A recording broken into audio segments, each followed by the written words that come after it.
A peep into the markets beginning 1st November 2021. Continuing from last week's turmoil in Lebanon, let us look at what is happening at two extremes of the world, both in Canada and Australia.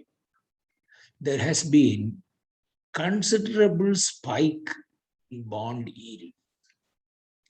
The press coverage has been perhaps more than enough that Reserve Bank of Australia is in no mood to defend the rising yields. The benchmark 10-year bond yield has surged beyond 2% after nearly 4 years. Nearby, in New Zealand too, the setting is the same. Has the contagion set in? The commodities market's preference to hold copper or crude in the spot market than in the futures market also reflect some amount of rejection of the fiat currency, especially in the forward markets. Back home, the EPFO has set the Provident Fund interest rate at 8.50%. The RBI governor has been given another full term, reflecting some element of continuity.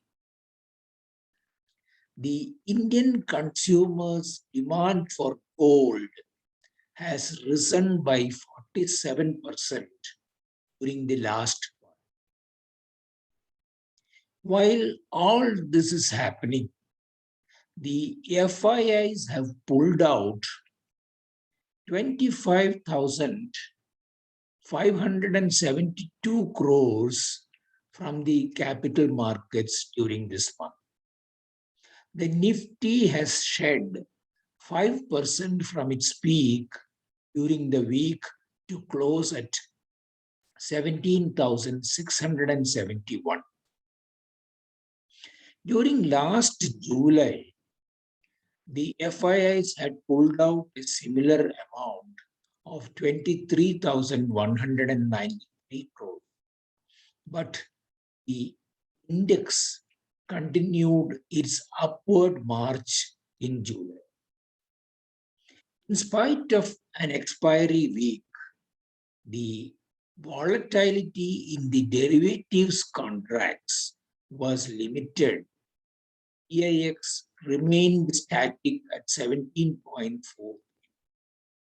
The benchmark US 10-year bond yield continued to be elevated at 1.57, while the NASDAQ 100 scaled up to 15,740. Gold continues its endeavors to breach $1,800 an ounce.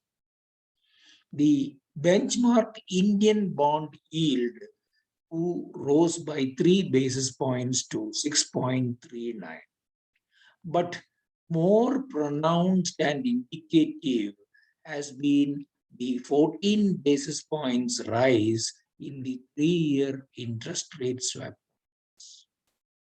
With a full term assured behind his back, will the RBI governor follow the policies of Reserve Bank of Australia and shy away from defending the rising bond yields?